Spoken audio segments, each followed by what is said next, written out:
Well, good morning, everybody. It is February 25th, and I can't handle it anymore. I know I want to wait till mid-March to plant some things, but I can't handle it. The winter's gotten to me, and it's time to plant some stuff. First thing I want to do is plant a few chestnuts.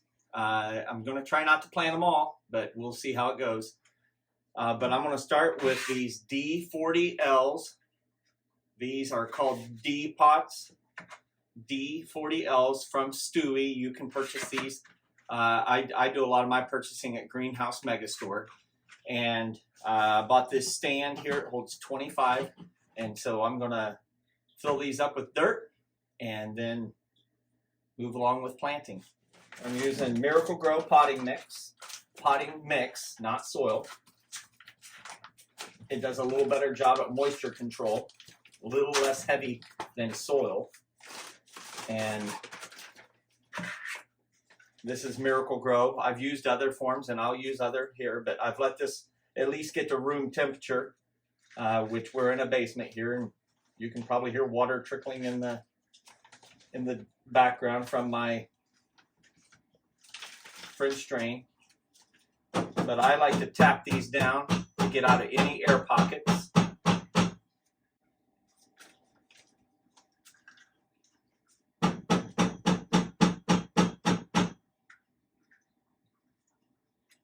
Because if you don't, there can be air pockets in there, and that'll hurt your roots, obviously. This has an inner lining that goes along with this rib. I'm going to fill the dirt to that line.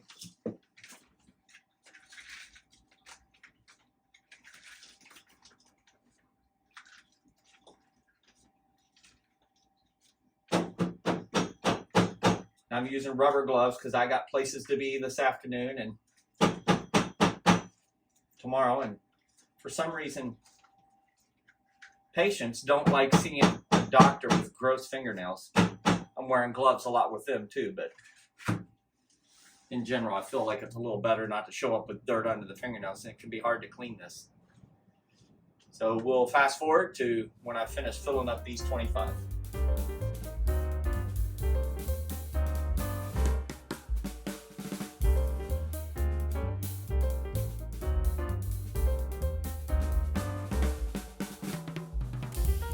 So I filled these 25 D pots, and we're going to do a little experiment.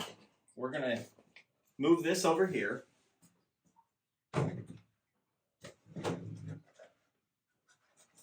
And I'm going to fill these tree pots. These are the 3x8. I think they're about 3 inches by 8 inches in length. We're going to fill those. We're going to put those under the same light, same situation, and see if there's any difference in growth. The difference will be that the D pots allow this slight different drainage, very similar, but also more of a forces a little narrower root growth, but deeper root growth, because there won't be as room for them to expand up here. They'll force them to grow down further, whereas these can spread out a little more. I'm definitely looking at transitioning to primarily these, but we'll see. These are convenient. It's, again, 25 per carrier, nice little convenient carrier. A little much sturdier way of carrying these as opposed to the round ones. So anyway, I'm going to fill these up and we'll go from there. We'll come back when I have these filled up. Well, I got these 25 tree pots. These are the 3x8s filled up. And I'm going to move those to the side now. This is much heavier than the D40Ls. And you can see volume-wise, a little bit deeper with the D40L.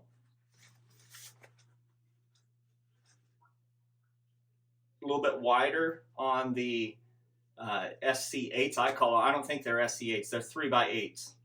But if you want a little bit longer root growth, which may be a little better for trees, but both of these are fine. If you're just going to use them for 3 or 4 months, both are fine.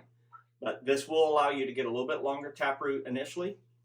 And I've never used the D pots before, like I said in previous videos. I've never used these, but I'm hopeful that they come out of these pots better than the plants come out of these pots. So I'll move these to the side, and I'm going to bring the next one over.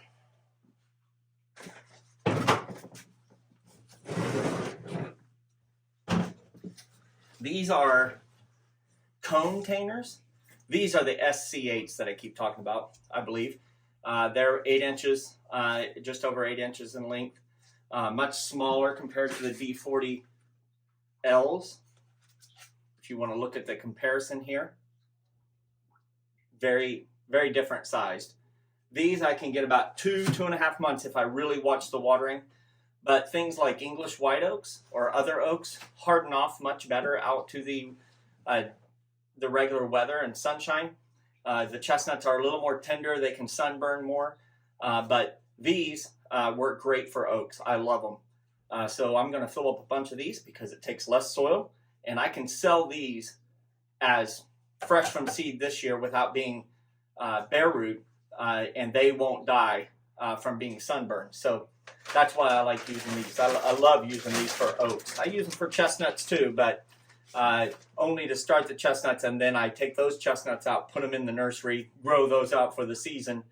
They get completely recovered, and you know, I can take my time hardening those off without handing them to a customer during the prime time when people are interested in growing them and buying them, which is early May around here.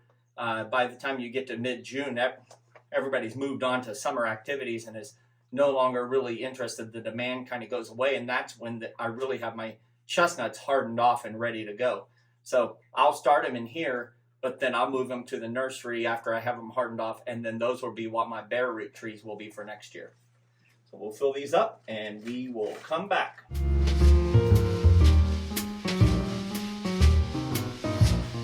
Out of one 50 quart bag of Miracle-Gro potting mix, I was able to fill 53 cone containers, 25 D pots, and 25 tree pots. So 148 plants will be planted with one bag.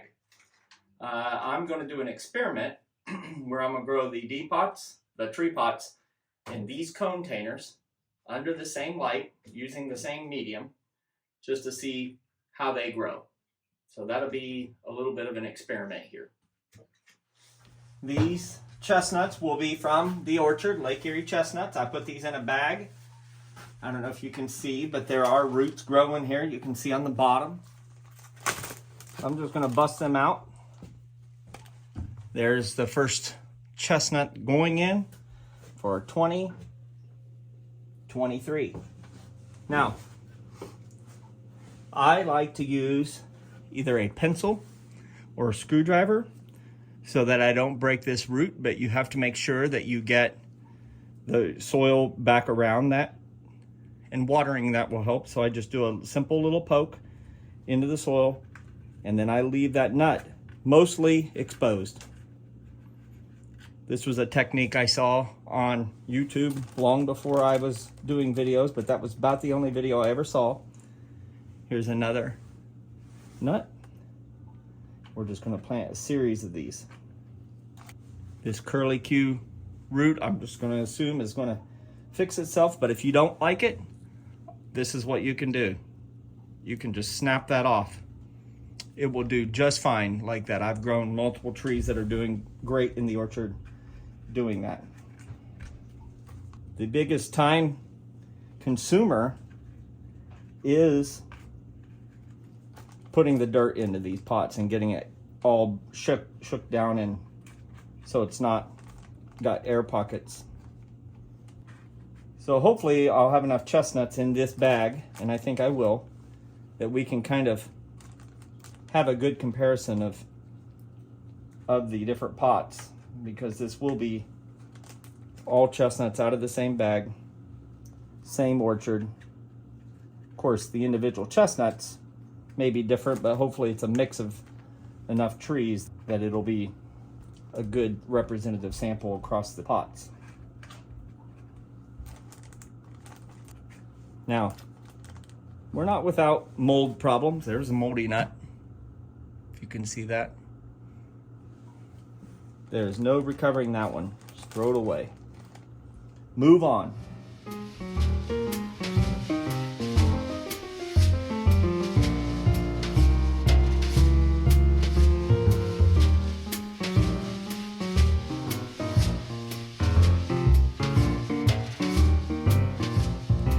If it's just got a little short root like that, you can just plant that down. You don't have to, it won't snap off. It should do just fine.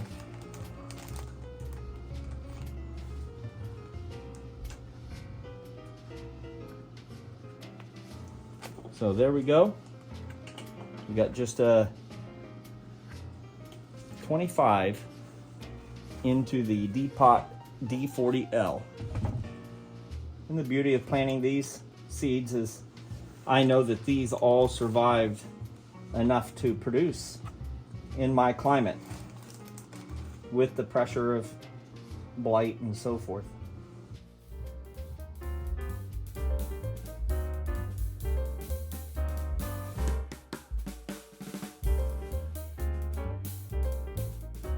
On the containers, I try to keep the root in the middle. I don't care where the seed is.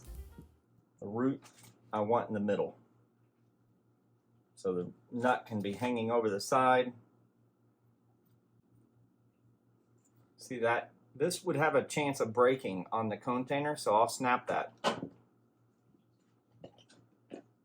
Because it's hard to get that curl under there. There's not enough soil to work with. I'll run that down there and just, that'll do just fine. Chestnuts are not hard to grow. The key is to keep too many of them from becoming this color. Otherwise, you know, as long as you don't overwater them, you properly harden them off if you start them indoors. If you start them in December, early January, you're dealing with a pretty unwieldy tree if you're anywhere near my growing zone. If you're down south, that may work. But Northwest PA, if I start in January, I'm going to deal with disease, maybe some problems related to me using tap water, because you know it's treated, and they get really unwieldy, maybe leggy, tall trees that really struggle once you get them outside.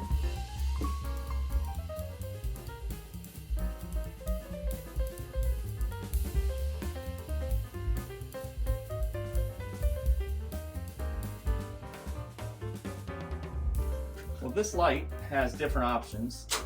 I can do just the middle, or I can do every other, or just the outside rather.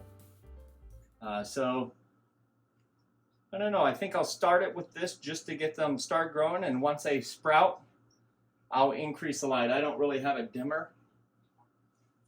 And I'll put it about this high, and then maybe a foot, 14 inches to get it to sprout. Once they sprout, I'll lift this up, turn on all the lights, and it will definitely put some heat out. I won't water these again for a while, maybe a week or more. The soil was pretty moist when I put it in, so it doesn't need a whole lot. It's more just to eliminate air gaps around the root from me poking that hole for the root to go down. Well, let's see, we got 50 and 53, it's just over 100 chestnuts with seeds that I harvested from my own orchard, Lake Erie Chestnuts. These are a mix that I'm going to start, and we'll see how these grow. Pretty excited about it. So thanks for watching this episode. We'll give you some follow-up as time goes on here, and I'm excited to get started with the 2023 growing season. So thanks for following me here. Remember, if you're not growing, you're dying.